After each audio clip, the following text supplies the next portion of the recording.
Hello and welcome to Unprofessional Engineering, live from Autodesk University 2018. This is our first session of, something like 22 interviews that we're going to be doing here. I don't know why we agreed to do this again, but yes, it is the first, so hopefully the best too. First and best. Well, we're actually joined with two guests this time. We have Mr. Neil Cross. Greetings. Well done. As well as Steve Hooper, the now, VP and GM of Fusion 360? Yep, something like that. Something like that? Yeah. Sounds good enough. All right, so we're going to just bounce back and forth between the two of you, asking some questions, see how AU is going to go for you, and just talk a little bit about what you do. But before we do, we want to, get to know each other a little bit. But more importantly, we're going to play a game called Know Your CEO.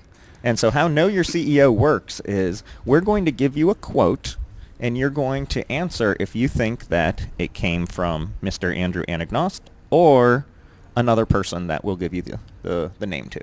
Luke, do you want to start out with the first category? Yes, I'll start with the first category. So this is going to be, is this Andrew or is this Neil deGrasse Tyson? First question. Very unusual. Apollo in 1996, shuttle... 1969. 1969, shuttle in 1981, nothing in 2011. Our space program would look awesome if anyone living backward through time. Is that Neil deGrasse Tyson or Andrew? I'm going to go with Neil deGrasse. Andrew. Are we point scoring here? Yeah, it's a competition. It is. It's a competition. That was in fact Neil deGrasse Tyson. Oh, yes. Right. So, but I can say the same answer as Steve. Oh, sure. Yeah. Well, now it's not going to do any good. I'm already in the league. That doesn't help you now. Okay, another one. Heads up. Remember when Skylab came down? It littered Australia with debris, probably took out a couple of dangerous animals. Since most of the Earth is covered by water, I wouldn't lose any sleep over this unless you happen to be a fish. Is this Andrew or Neil deGrasse Tyson? I'm going to have to go Neil deGrasse. That sounds... Yeah, I'm going to go Neil deGrasse. It's spacey. I'm going to go with Andrew on that one. I feel like Neil deGrasse Ding, would ding, have ding, used a lot ding. more... Andrew. Oh, wow. The wordage would have been a lot more He's rather scientific. carefree about our oceans. Right? he is Andrew. He is What the hell? He is carefree about our oceans. Okay, I think this next one. I think of space not in the final frontier, but in the next frontier. Oh, man. Is this still Neil versus Andrew? Yep. Repeat the question. I think of space not as the final frontier, but as the next frontier. That's deep. Very deep. Neil. Neil. Okay, you're both right. Last Yeah. one. This is the last Neil deGrasse Tyson or Andrew. Who's keeping score? Yeah, we're tied. You're tied right I'm now. keeping score. I know my competition. I'm going to trust you on the score sheet. We're all friends here. Last one. I deleted my Facebook account 3 years ago. Wasn't hard at all. Andrew. Andrew. Very good, Andrew. Yeah. All You right, should the have done rock, paper, scissors. Yeah. next round. Andrew Anagnost or Mr. Rogers. Do you know who Mr. Rogers is? Because you were brought up in Britain. Apparently, Okay. We're going to skip Mr. Rogers. We're going to If skip you don't Mr. know him, Rogers. it's not fair. Okay, the next famous person. Andrew Anagnost or Bob Ross? Do you know I Bob don't know Ross? Bob The Ross. painter with the big yes. afro. Yeah, I do. Yes. Yeah. There's nothing in the world that breeds success like success. Think American Rolf Harris. He was a YouTube thing for a Yeah. while. He became a meme on YouTube. Yes. Right, start again. Carry on. There's nothing in the world that breeds success like success. Andrew. Bob. That is Bob. Correct. If only we could all respect how others choose to live their lives. Andrew. Bob. It is Andrew. Andrew. Very good. Here. Talent is a pursued interest. Anything that you're willing to practice, you can do. Bob. Andrew. Bob. All right, last one. Is it Andrew Anagnost or Elon Musk? Can someone tell me when we're going to stop calling Twitter and Facebook tech companies? Oh, I Elon. know this one. Andrew. It is Andrew. It is Andrew. Did I say Andrew? Yeah, you I did. There we go. Next one. That's why you need solar panels on your roof. Electricity has to come from somewhere. I'll go with the obvious, Elon. Elon. Andrew. It is. Ooh, it you're is both wrong. Andrew. That is right. Okay, and one more. Are you ready for the last one? This is, I think, the tiebreaker, in fact. It is the tiebreaker. All right. Growing a business is as much about innovation, drive, and determination as the people behind it. Growing a business is as much about the innovation, drive, and determination of the people behind it as the product they sell. Andrew or Elon? Elon. Andrew. It is, in fact, Elon. Ah, that's Well, I had tough. to be gracious and allow our guests. That was very considerate to of win, you. Yeah. All right, well, I enjoyed that. I enjoyed that. That was deep and meaningful. So you've now set the bar that everyone else is going to be compared to. So we're definitely going to be giving Andrew an update on how everybody answers I think what these we've questions. learned here is Andrew is dangerous with the Twitter account. These all actually came from his Twitter account only. We basically trolled it the other day and picked out a whole bunch of good Yeah, ones I'm over the last following 2 his years. Twitter account, and I think I've recognized some of those quotes from it. All right, well, let's move on with the actual discussions that we're going to be having Yeah, here. sounds Do you want good. to kick this off? Yeah. Oh, me kick it up. Oh, so Neil, not Neil deGrasse Tyson, Neil Cross, is joining us. More clever one of the two. Right. So Neil, give us your 2-minute shtick, who you are, what you do, and why you're here at Autodesk University. So I currently run a YouTube channel focusing and specializing in Autodesk's Embarrassing me. in embarrassing Steve and paying homage to his hairline. So yeah, 3D CAD tips and tricks, and I started out just, I guess, like most of the people who are here, really just working in industry, coming from a CAD supplier background. And yeah, I work in industry for two very different engineering companies who are complete opposite ends of the spectrum, which is pretty much the fuel for my YouTube channel. Really, it's a lot of the inspiration, a lot of the ideas come from that. And I'm here at Autodesk University, really just to meet you two guys. And so, Aw. yeah, How nice. to have a jolly old time. But you do have a class. I do have a class If, on if, Thursday, if you yeah. want to What's promote your your class. The class is going to be focused on buying the right workstation for Autodesk Inventor. Because what I've gathered across all of the years I've been doing YouTube is people love a good tip and trick. They do. They love a good bit of knowledge. But what really gets people is what workstation to buy and what platform they should be running the software on. Because it's a big investment. It's got to last them quite some time, and it's a very confusing topic. And it's something which can hold them back quite significantly if they get it wrong. So it's one of the most frequently asked questions I get across all of the videos on YouTube. So I thought that it's a decent enough class to put together. And one that's of our most Thursday popular- morning. It's Thursday morning, 10:30. Lucky guy with the Thursday morning slot. Yes, the hungover spot. Yes, that always goes well. Yeah. All right, and Steve, you have a new gig here at Autodesk since last year when we talked to you here. Can you go into that a little bit? Yeah, that's right. So I'm focused on Fusion product development, and the business as a whole. So my team basically looks after all of our manufacturing technologies and our simulation technologies, so MoldFlow, PowerMill, NetFab. And we also run our Fusion 360 platform. So what we're focused on is basically what you'll hear us talk about on the main stage, the keynote for manufacturing on Wednesday, which is all about the convergence between design and manufacturing, how we can have those tools work together as part of a single platform, how our customers can get access to those tools as part of their subscription, and then what automating the workflow between those types of technology can do in terms of yielding benefit with things like generative design. So for me, it's about just getting the opportunity to meet and network with as many customers as possible, hearing about what they're doing with the technology today, but also hearing about what we can do to improve the software in the future. Okay. So one more for you, Steve, while we have you. A couple months back, there was a announcement about Fusion turning into one Fusion. Could you give us kind of the high level of what that means from a product standpoint, and more importantly, how that's going to affect people that are currently using it or maybe thinking about using it in the future? Yeah, sure. So we used to have two tiers of Fusion. So there was the standard tier, which was about $300, $310. That included a pretty expansive generic workflow all the way through from concept design to manufacturing. And then we had a professional or ultimate version, which included some extra capabilities like nonlinear simulation for plastic deformation and impact. We also had things like generative design that was part of the access tier for the ultimate version of the product.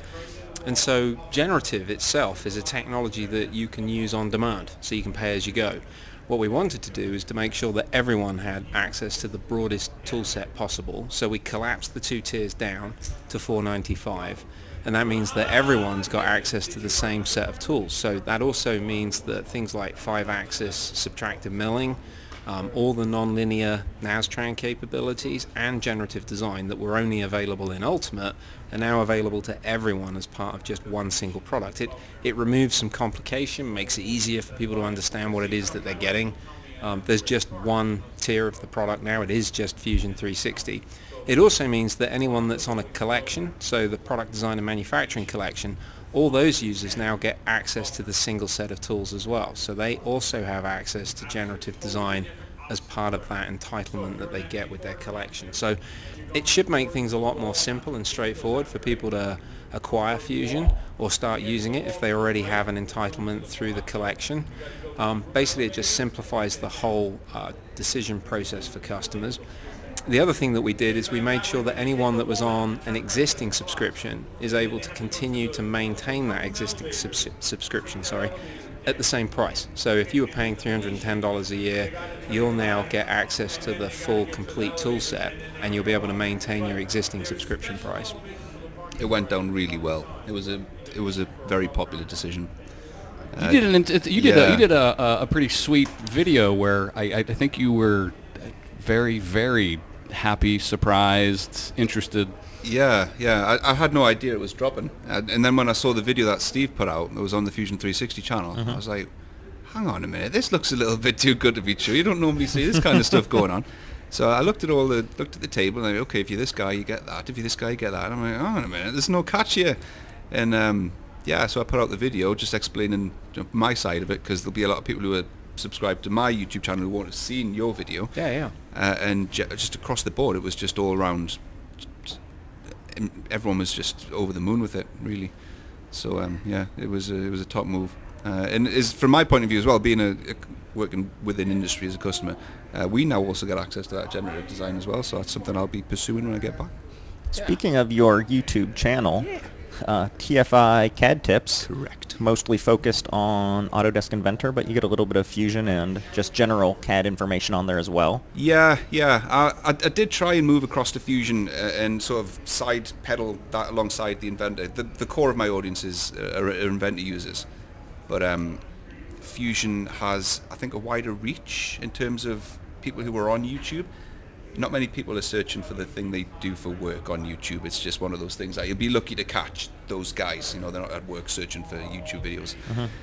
Whereas Fusion, the type of market that's aimed at, which is the people at school, the youngsters, people who are working from home, that's the kind of thing that they'll look for. They may not go to a CAD supplier to look for a bit of help for something like Fusion 360. They might look for that sort of ad hoc bit of knowledge on YouTube. So there is a market there to sort of put that material into. So it's something which I've been meaning to do more of.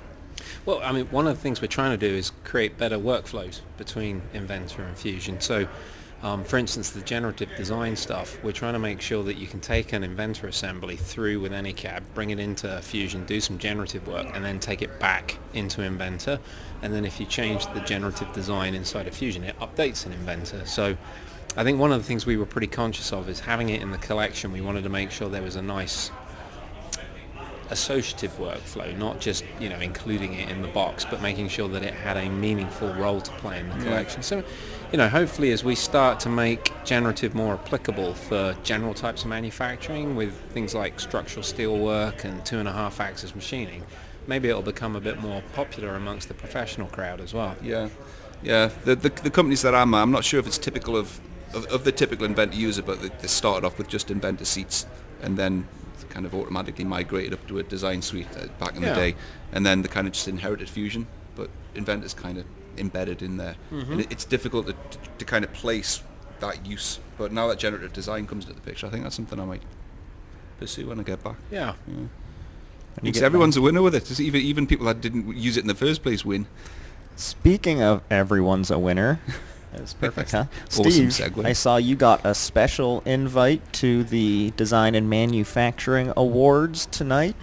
I think you get to do some of the hosting there and Aren't you a award big giving, deal? perhaps.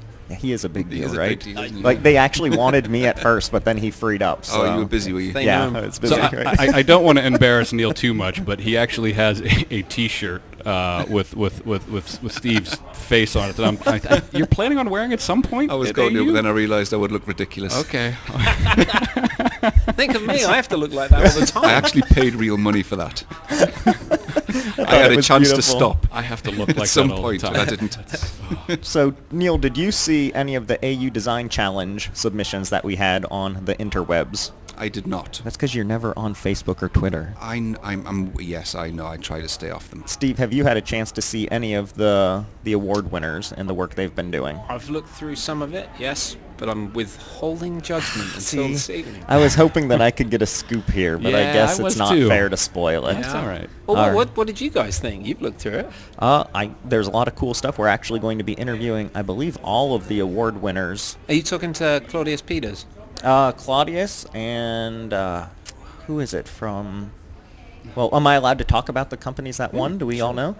Maybe not. Yeah, so let's not Yeah, let's let's not not ruin do it. that. Ruin it. Yeah, I don't know if we know that. Yeah. But we did play a big part in the AU Design Challenge, the submissions and the people that were using the either Inventor or Fusion for basically what we'll call IKEA furniture. Yeah. Where it would all had to be flat pack and then made out of certain thickness, no nails or screws no in mechanical it. fasteners. And the stuff that people came up with in pretty short order was just amazing. And they're doing this on their free time too, which yeah, I love. So on their free time. Some Yeah, people that's I know were AEC folks that were like, oh, I want to go to AU, downloaded Inventor and started playing with it and like designing furniture that they would place in their Revit models. we and had stuff. someone it was use awesome. we had someone use Dynamo for a portion of it, which was crazy for some furniture stuff. So it was pretty slick.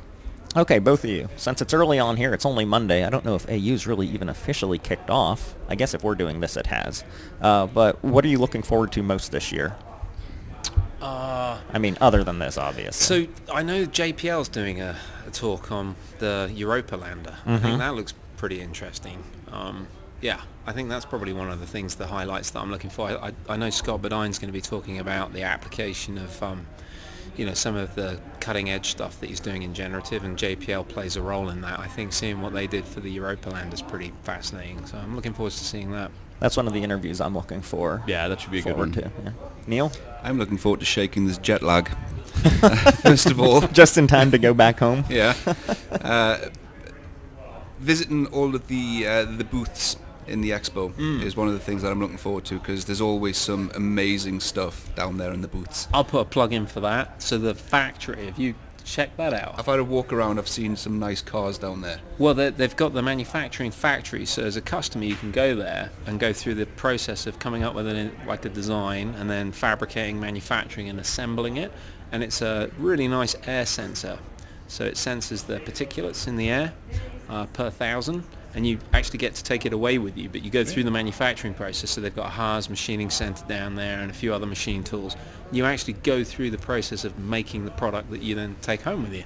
That's a good one to go check out. Absolutely, and it's going to be popular. Last year, It the was- factory it was was packed, crazy popular and last everybody year. loved it. But just going through the process of actually, machining the parts or seeing them made or 3D printed and putting it together is just really a cool experience that Yeah. they've added in the last couple of years. Yeah, everyone brings their A game to these booths as well. Everything that's emerging and pretty much just work in progress, they'll bring it down and just show you what they've got going on and what they've got planned.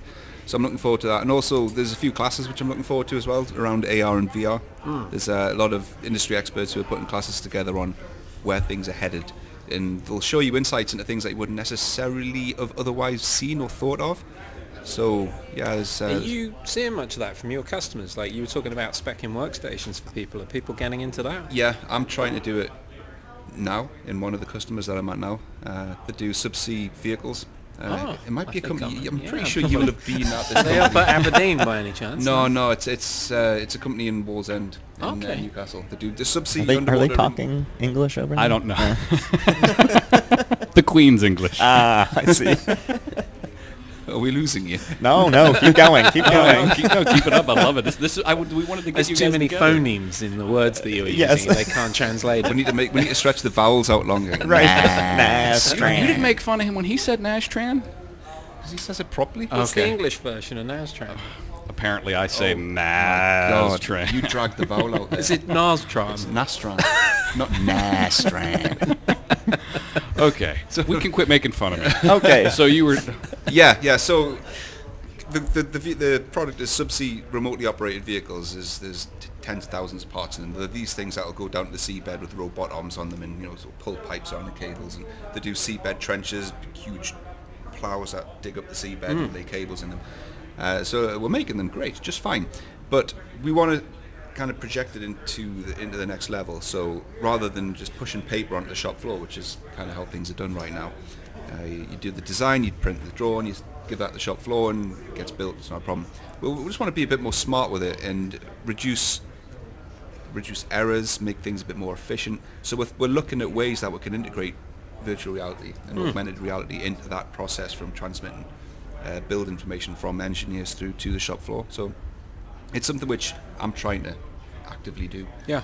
And the problem at the moment that we're facing is that there is no real single solution in one package. You kind of have to pick, okay, well, there's that product there which might do some of it. Can it link with this one here which does something else that you need? And it's sort of tying a lot of things together from different areas. Yeah. It would be nice if there was just one single solution that would do it, but unfortunately we're not quite there yet. But yeah, it's something I'm looking at. And on YouTube, I kind of try and stay involved with the virtual reality side of things, like with Autodesk VRED. Yeah. Well, you do a lot. You do the rendering competitions on your channel as well, right? You still doing Oh, those those? are Yeah, awesome. I'm still doing those.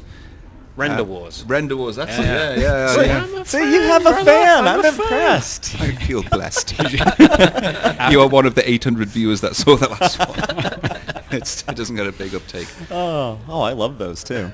Huh. Yeah, I enjoy good render. Yeah. It's something that I'm quite enjoying. Autodesk VRED's an amazing bit of kit, absolutely mind blowing. You get a car model, you put your textures on it, and you stick your VR headset on, and then you just stood in front of this car. Take away the car, put in any product, whether it be a substation, whether it be anything, and you just stood there looking at it, going, "Huh, we're here now, are we? Right, okay." This is actually happening. I think the team's done some collaboration work as well, so you can have two people in the same Yeah. VR environment, right? Yeah. Right.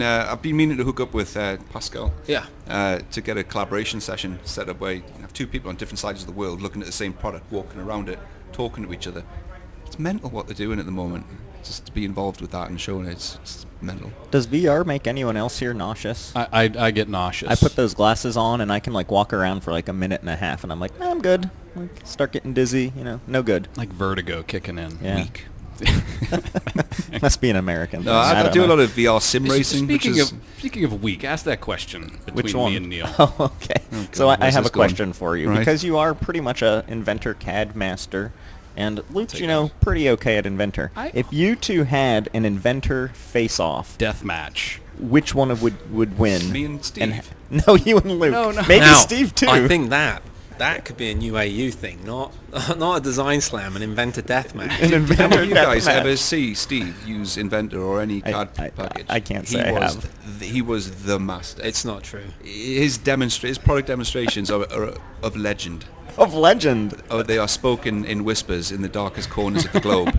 It's because no one's ever seen one. Okay, fair enough. The first time I ever saw Steve was, maybe not saw you, but the first time I ever saw him work was in Salzburg, 2004, the tech camp in Salzburg. And he did an AutoCAD mechanical demonstration. AutoCAD mechanical is the most absolute. It's a bone. blistering piece of software. I highly recommend it to all our customers.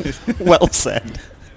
I mean, it does a job, but it's visually not very exciting. And he just makes it sing. He's just like, and this is 2004. Bear in mind, laptops were like, our phones now are faster than laptops back then. And it's just click, click, click, click, click, and the software's just doing whatever he says. Just fluid and amazing. It was inspiring. But this death match Getting is between emotional you and thinking I. about Let's it. let's Right, get okay. back to Leaves the me point. out of it. Right. Steve and I are, I think, closer in skill level on Inventor. Maybe you two are more well Insult matched. to Steven. From what I'm told, I don't know. So what do you think? What was the question? Would you beat Luke? In an Inventor face-off? Yeah. Damn straight I would. How badly? You think I'd so? beat this cat. Oh, He is a tech marketing expert. we might have to do something here, What like you think? offline. Arrange it. I think and why so. offline? Let's Bring bring it it online. We have the design slam. The stage is all set up. I feel like you guys could like weasel your way up there and resolve this. Okay. I saw your little chess thing you did the other day. Yeah. It kind of got me going. What did you do? I didn't do anything. Oh, but right, I thought it- you- no. Okay. So you're all talk, is what you're saying. To be fair, Luke and I used to do this where I Old would model bark and no things in bite. Fusion and he would model things in Inventor, and then we would have to have people vote to see which one was nicer. Yeah. So I won a lot. Well, That's fine. sometimes. Yeah. Okay, we have to start wrapping things up here, but Oh, don't do that.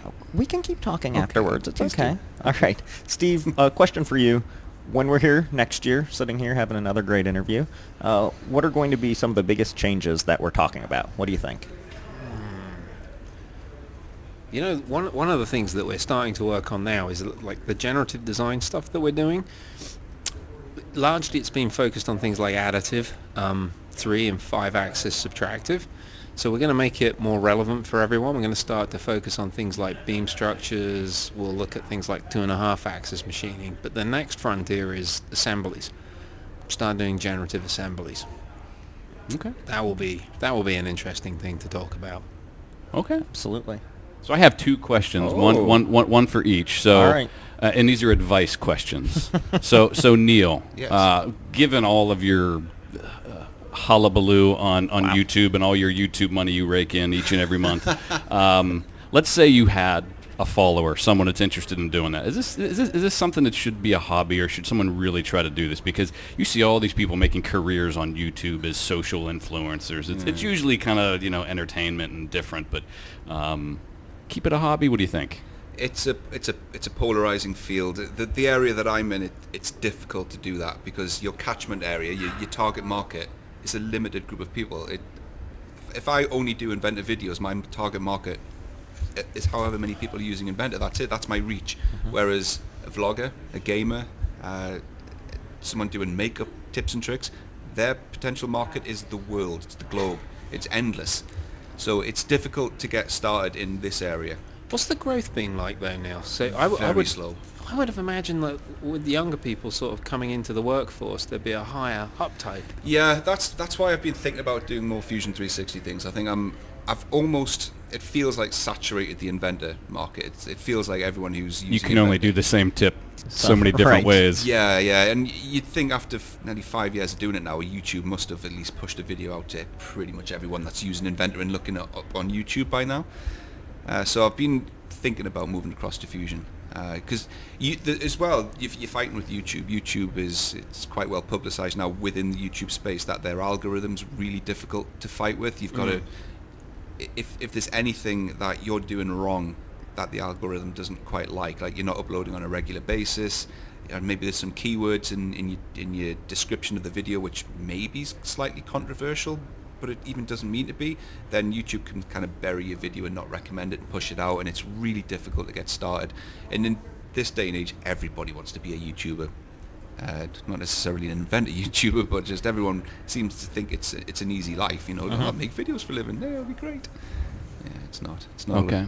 Yeah, I remember in AU 2016, so 2 years ago to the day, I think I just tipped 10,000 subscribers. And I'm now at 35,000, which is not that big for YouTube standards, but in this space, It's pretty big. Oh, It's pretty big. you're like royalty and like the Inventor. Oh, shucks. That's good. I would Yeah. suggest that you start podcasting. I mean, we make so much money on ours that we just It's work the at Autodesk sponsorships as a just hobby. roll in. So yeah. And then final question for you, Steve, and this is if you had one piece of advice for a 36 to 40-year-old hardworking, funny, technically skilled professional such as the three of us, what would that piece of advice be? Be incredibly polite to whichever vice presidents you're interviewing, and aspire to work in their organization at some point. Okay. That is sound advice. That really is. That is very sound advice. Thank No, you. honestly, I think you guys do a really nice job at this. I think, keep plugging away at this stuff is awesome. I love watching you guys, especially when you're interviewing, all the folks in the organization and customers and stuff. It does add a bit of a personal touch to events like this, and I think all too often you can let something like this get too kind of glitzy, focus on what's on the main stage and stuff. I think you guys add a real personal touch to it. I think that's great. Got a great Thanks. chemistry, these two. Yeah, really good. Oh, shucks. And having worked with you guys, I know how much people kind of value the unprofessional engineering and just a fresh look at what's going on without it being a plug for Autodesk or anything. I think it's really good. I think you're doing exactly the right thing. Right. In the name, unprofessional engineering is a good smokescreen for the fact that you don't know what you're talking about as well. It's We can just genius. always point They're back to hiding that. in plain sight. Exactly. Why are you doing that? Alrighty. All right. Well, thank you both for joining us. I think this was a good kickoff to our Autodesk University 2018 interview experience. Yeah, this was great. Everybody listening or watching will be coming live another 20-ish times over the Yeah. next 3 days. So And you're going to announce when this death match is going to be. Yes. most I'm looking forward importantly, to that. Yeah. We need to, Yes. we really do need to We pull will this put that off on the now. schedule. All right. Thanks I a lot. want to hear the Mortal Kombat. Finish him. that is genius. I feel like Neil's going to actually add that in there, and you're not. guarantee. So. Oh, that will be so good. Alrighty, guys. Thank All you right. very much Thanks for a being here. lot. Appreciate Yes. it. All right. Cheers, guys.